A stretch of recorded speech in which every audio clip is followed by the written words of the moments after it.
La Voz de América presenta.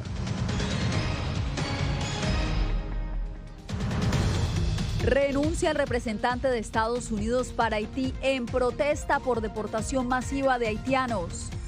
Desmantelan en Colombia banda dedicada al tráfico de migrantes. Además, proponen la creación de un sistema regional para lidiar con la crisis migratoria en el hemisferio.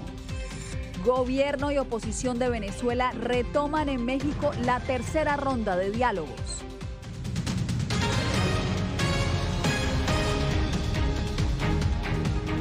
¿Qué tal? Les saluda Yasmín López. Bienvenidos. El manejo de la crisis de los migrantes haitianos comienza a fracturar el equipo de gobierno del presidente Joe Biden. Jacopo Luzzi nos informa que el enviado especial de Estados Unidos para ese país dimitió sorpresivamente, mientras que unos 5.000 migrantes haitianos continúan acampando en la frontera con Texas.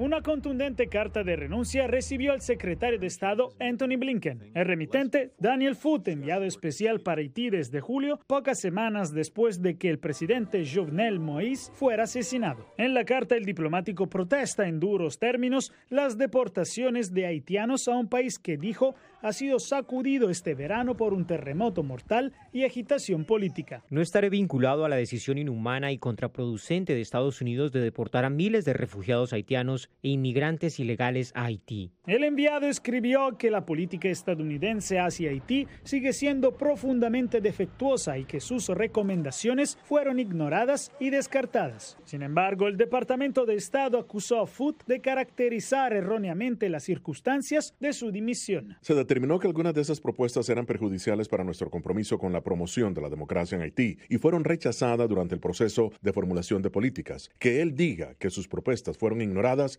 es simplemente falso. La administración Biden ahora se está preparando para casi duplicar el número de haitianos deportados a la nación caribeña desde Texas, lugar donde el gobernador Greg Abbott desplegó una kilométrica barrera de vehículos policiales a lo largo de la frontera para aumentar la seguridad. Entre tanto, el Departamento de Seguridad Nacional dijo que después de las confrontaciones recientes con los migrantes, el patrullaje a caballo será suspendido. Jacopo Luzzi, Voz de América, Washington.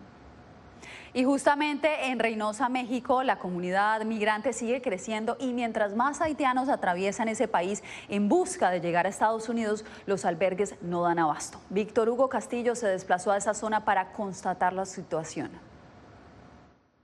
Tras los recientes sucesos que vimos en Del Río, Texas, donde miles de haitianos que acampaban bajo un puente ya fueron dispersados el fin de semana y también en buena parte muchos de ellos deportados a su país, ahora muchos haitianos están considerando a México como una opción atractiva para quedarse. Como está la situación ahora mismo, no sabemos si estaremos mejor acá o allá. Este migrante haitiano dice que tuvo que caminar kilómetros en Tamaulipas con un grupo de alrededor de 400 haitianos porque autoridades federales los bajaron de los autobuses en que viajaban. ¡Nos dejaron botados! Algo que no ha sido fácil, entre otros abusos, para llegar a la frontera norte de México. Choferes de taxi, por ejemplo, nos quitan 2,000 pesos, 1,500 pesos. De ahí a una esquina nos dice, ahí está la inmigración, no puedo seguir, y nos dejan botados y se van con su plata. De acuerdo a Marcelo Ebrard, secretario de Relaciones Exteriores de México, hay un flujo reciente de haitianos a través de México. Provienen de Brasil y de Chile, no de Haití.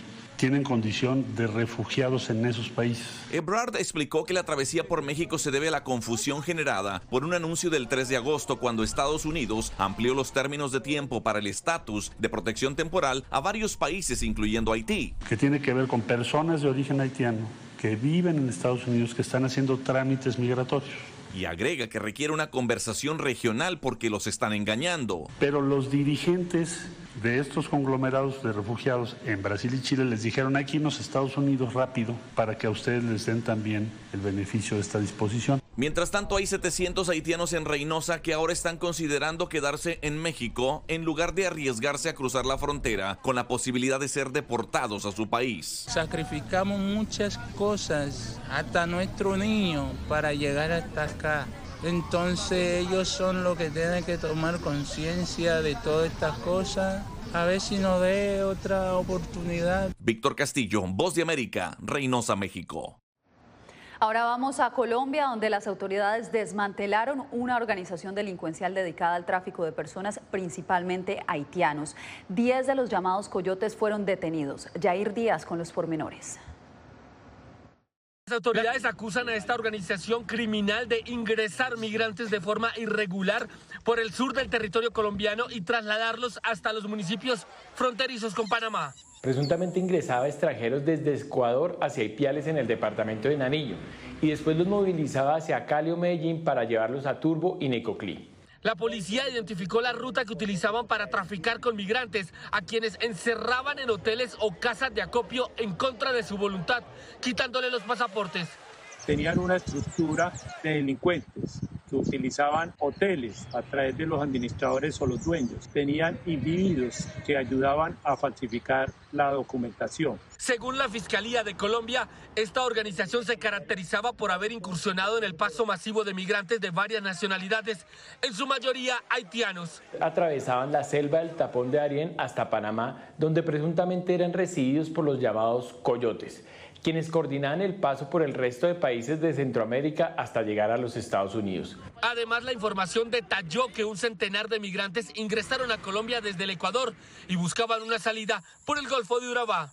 Toda su travesía duraba casi 236 días, desde el lugar de origen hasta el lugar de destino. Las autoridades capturaron a 10 de los llamados coyotes, presuntos responsables de trasladar a más de 1.500 migrantes por esta ruta ilegal. Yair Díaz, Voz de América, Bogotá.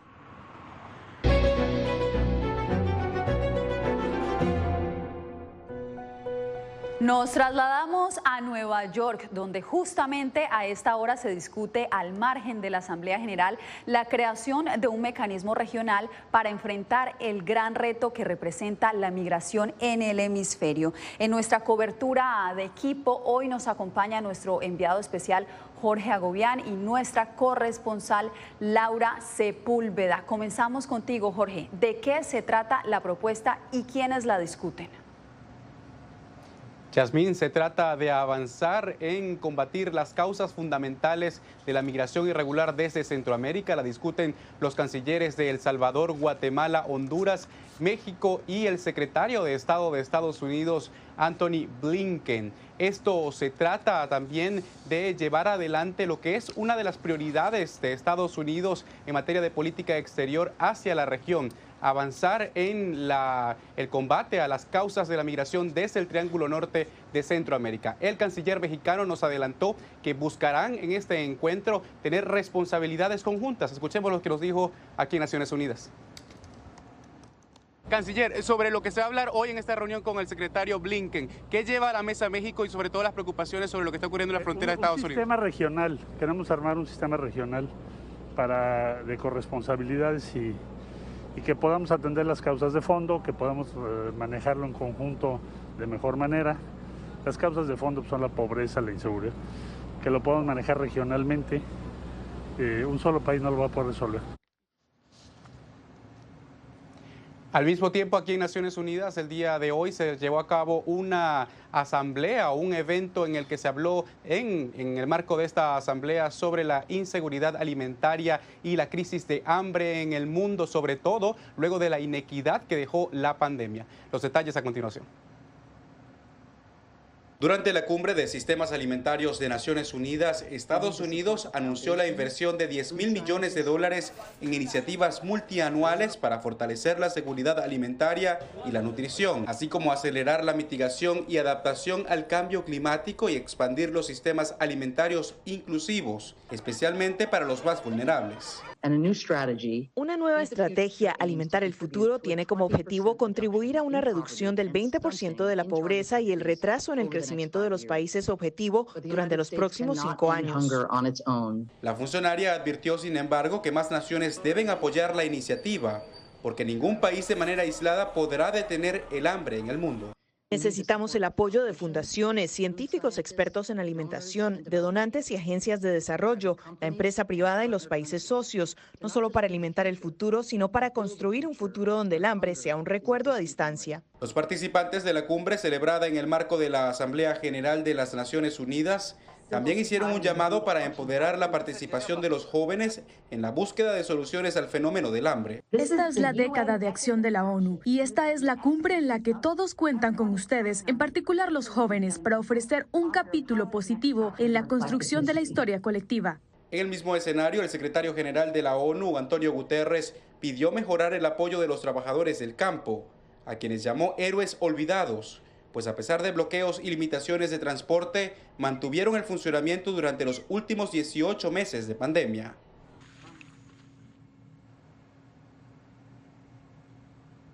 Definitivamente esta Asamblea General ha traído los discursos latinoamericanos de los presidentes y jefes de Estado, quienes han llamado a que se acabe la inequidad que reinó también y se puso a flor de piel con la pandemia de COVID-19. Yasmín, vuelvo contigo. Jorge, gracias. Y el impacto del cambio climático también está afectando las zonas más conflictivas del planeta. Por eso el tema llegó este jueves al Consejo de Seguridad de la ONU. Laura Sepúlveda, ¿cuál fue el llamado que se hizo desde el Consejo? Bueno, pues efectivamente, Yasmín, lo que se dice es que todos tenemos una responsabilidad frente a este tema de cambio climático que afecta a unas personas más que a otras. Los refugiados son unos de los más golpeados, según dijo el secretario general de la ONU. Y ante esto también es muy importante, por supuesto, destacar la labor que han hecho los diferentes países, quienes han reiterado su compromiso para trabajar en contra del cambio climático. La crisis global por el éxodo de refugiados y el impacto que sobre la problemática está generando el cambio climático es una de las alertas elevadas este jueves por el Consejo de Seguridad de la ONU. El secretario general del organismo, Antonio Guterres, dijo que tan solo en 2020 más de 30 millones de personas se vieron desplazadas por desastres y catástrofes naturales. El 90% de los refugiados proceden de países que se encuentran entre los más vulnerables y menos capaces de gestionar los efectos del cambio climático. Muchos refugiados, además de sufrir los impactos del cambio climático, generan desafíos para las comunidades que les acogen y sus presupuestos nacionales. Con similar sentido de urgencia, el secretario de Estado de Estados Unidos, Anthony Blinken, advirtió que los efectos del cambio climático también dificultan la resolución de conflictos y amenazan la estabilidad y seguridad mundial. En casi todos los lugares donde hay amenazas para la paz y la seguridad al día de hoy, el cambio climático está haciendo que la situación sea menos pacífica, menos segura y complicando la respuesta. Así ha ocurrido en Siria, Mali, Yemen, Sudán del Sur, Etiopía y muchos otros lugares que padecen graves problemas. Las conclusiones y advertencias al mundo se fundamentan en un estudio realizado por más de 250 científicos. Es decir, ya nadie cuestiona o puede cuestionar razonablemente que el cambio climático amenaza la seguridad de todas y todos. Y otro de los discursos que tuvo lugar hoy en medio de la Asamblea General fue el del presidente de Cuba, Miguel Díaz-Canel, quien dijo que su país merece un premio Nobel. Esto debido a la ayuda que ha dado a otros países por la vacuna que fue creada en este país, pero que a la fecha no ha sido todavía aprobada por la Organización Mundial de la Salud. Son mucho más que héroes cotidianos, orgullo de nuestra nación y símbolo de su vocación de justicia. Decenas de personalidades y miles de personas han firmado su candidatura para el Premio Nobel de la Paz. Igualmente, nos enorgullece la comunidad científica cubana que en medio de enormes carencias creó 3 vacunas y 2 candidatos vacunales contra la COVID-19. Pandemia, migración y también cambio climático continúan siendo tema de la agenda para el resto de la Asamblea General. Laura, gracias. Y en breve, Estados Unidos da otro paso en el plan de vacunación contra el coronavirus. Detalles en minutos.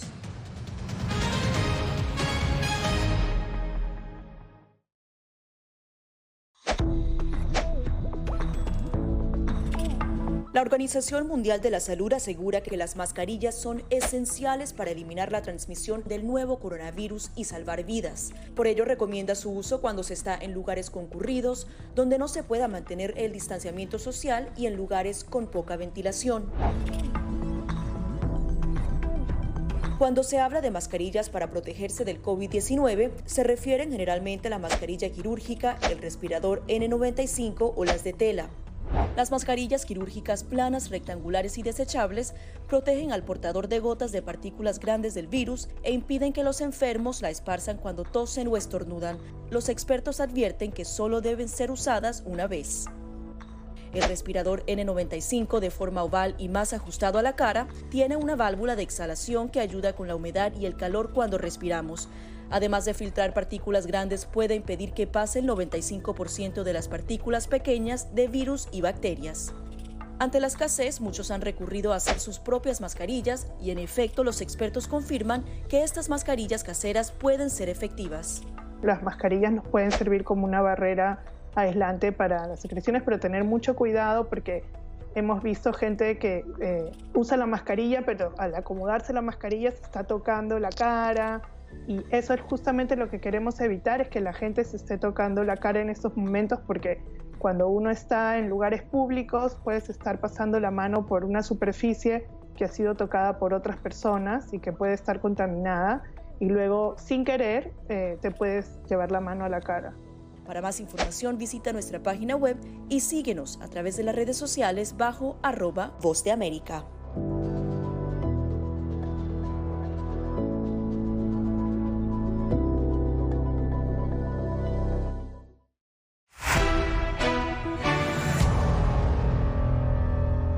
La Administración de Alimentos y Medicamentos de Estados Unidos, FDA, autorizó una tercera dosis de la vacuna de Pfizer contra el coronavirus para personas mayores de 65 años y otros grupos de alto riesgo. Alonso Castillo nos da los detalles.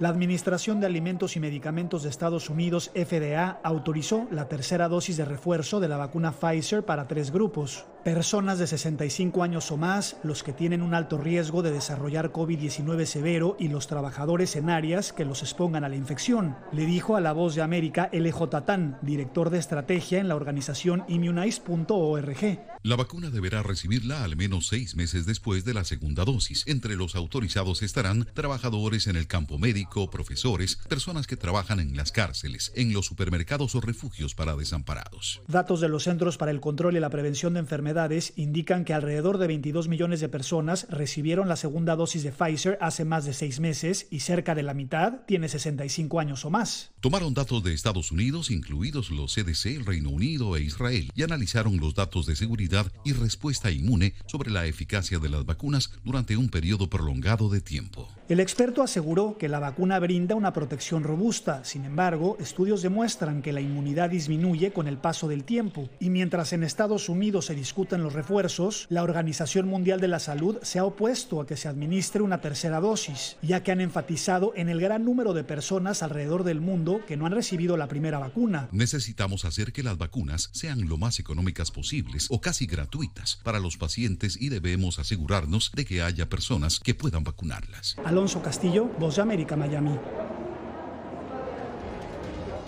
Más adelante, reacciones en Venezuela al discurso de Maduro en la ONU.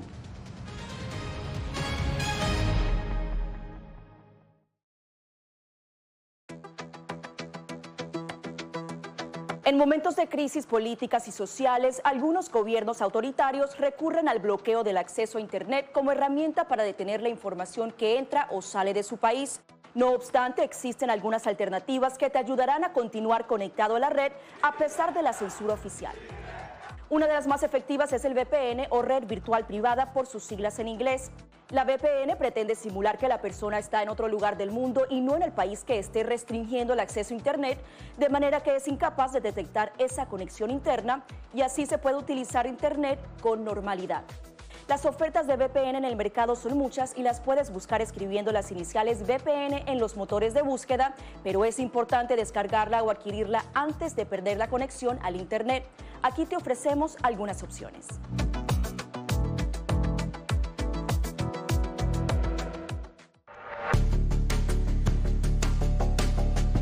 Durante el brote del COVID-19, los estafadores pueden tratar de aprovecharse de personas vulnerables a través de diversos métodos que van cambiando con frecuencia. Es posible que lo contacten por teléfono, correo electrónico, mensajes de texto, correo postal o redes sociales. Ten cuidado con ofertas de kits de supuestas pruebas caseras, curas milagrosas o pruebas inmediatamente accesibles. Response Act has made coronavirus testing more accessible immediately. Tras un desastre, organizaciones caritativas falsas aparecen afirmando que tienen vínculos con otras reales. Siempre verifica que la organización sea legítima. Alguien que asegura que trabaja en el gobierno puede pedirte tu información personal o intentar cobrarte cuotas falsas para así ingresar tu cheque de estímulo.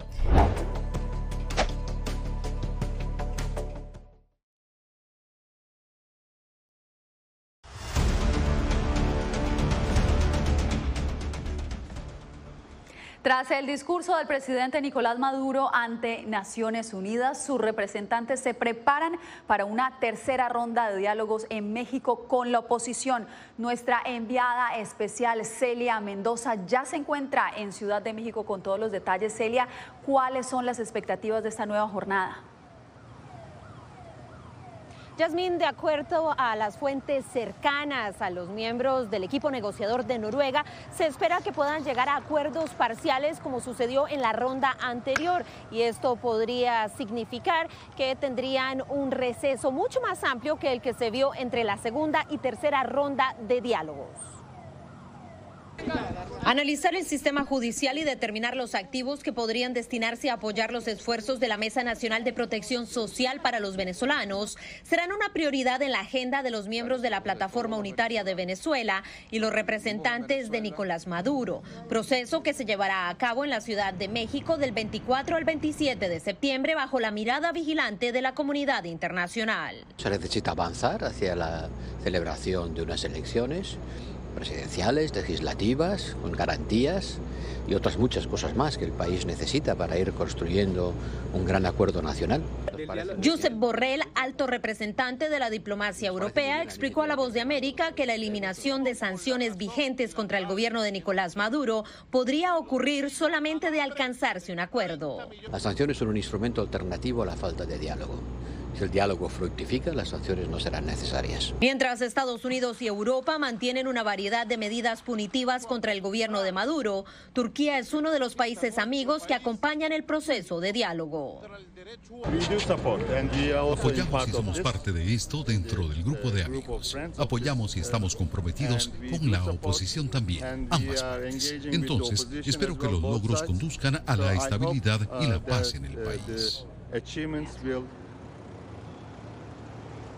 A pesar de las posibles diferencias que se han dado a conocer en las últimas semanas entre la Plataforma Unitaria y el gobierno de Nicolás Maduro, Noruega espera que este proceso dé avances, pero quiere recordarle a la opinión pública y al mundo que podría tomar años hasta que pueda ser finalizado.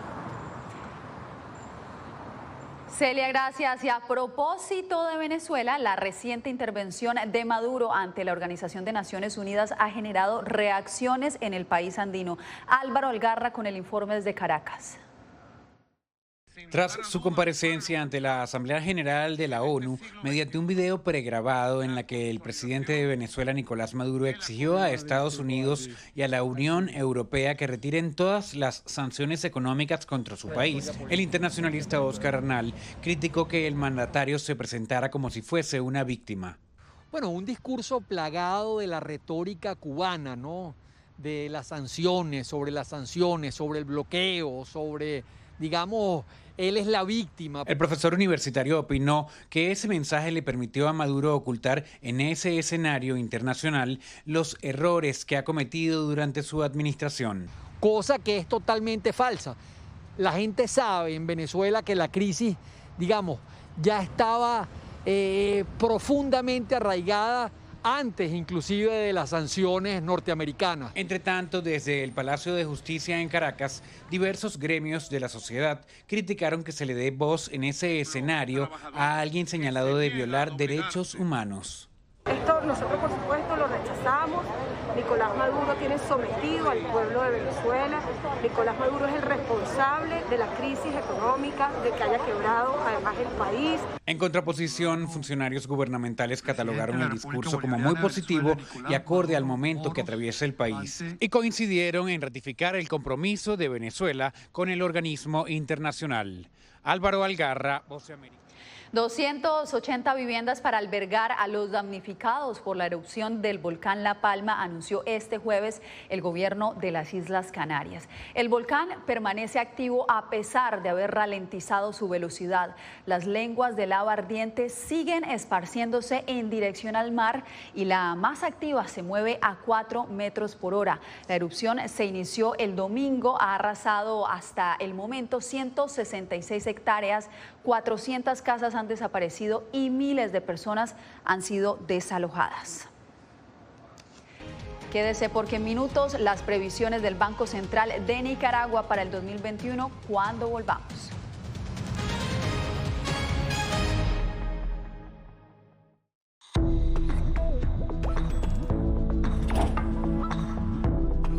Cuando ellos me traen un tema un poco delicado o fuerte, yo siempre les pregunto primero, ay, ¿y dónde oíste eso? ¿Quién te lo comentó? ¿Y qué te han comentado? Pues corrijo si han escuchado algo que no está correcto, no está bien, y les aclaro, pero lo mínimo necesario para su edad. Enfócate en que tu hijo se sienta seguro y no le ofrezcas más detalles de los que pida. Si ellos preguntan, nosotros siempre les hemos respondido con la verdad, pero a su edad. Finalmente, di cosas específicas que tu hijo pueda hacer para que sienta que tiene el control. Por ejemplo, enséñale que lavarse las manos con frecuencia lo puede ayudar a mantenerse sano.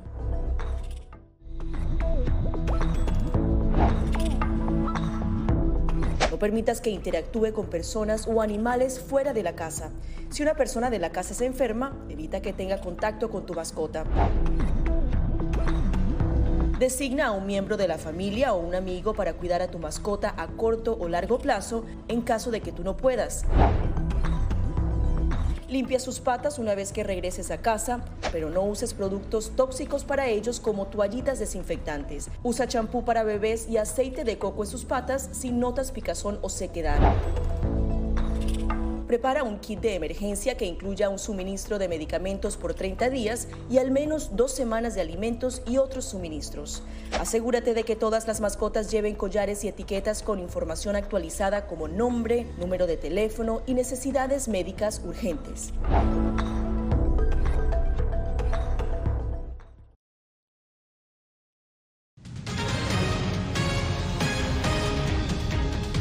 Hay discrepancias en Nicaragua en torno al crecimiento económico previsto para este año. La proyección del Banco Central es muy optimista, mientras que economistas independientes no lo son tanto. Donaldo Hernández con los detalles.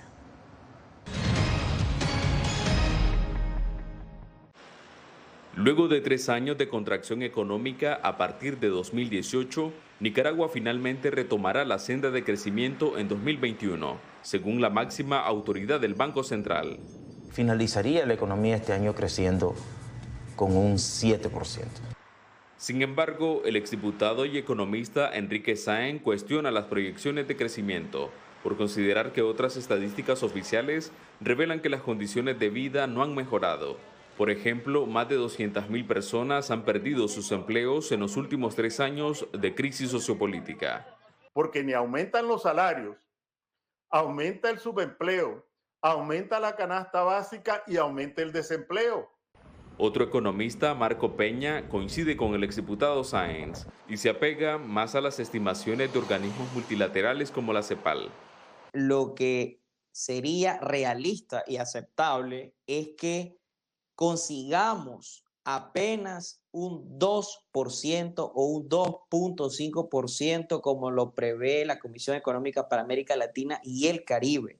Y aunque el Producto Interno Bruto del país crezca el 7% al cierre del año 2021, los economistas advierten que ese ritmo no bastaría para revertir la contracción del 9% acumulada entre 2018 y 2020.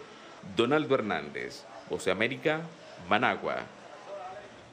Y después de postergar su lanzamiento 3 veces debido a la pandemia, la saga de James Bond regresa a la pantalla grande con su más reciente filme No Time to Die o Sin Tiempo para Morir. Los fanáticos del Agente 007 podrán disfrutar de esta nueva versión que se estrenará el 30 de septiembre en el Reino Unido y el 8 de octubre en Estados Unidos. Esperamos pronto la fecha de estreno también en América Latina. Con esto nos despedimos por hoy. Gracias por su sintonía.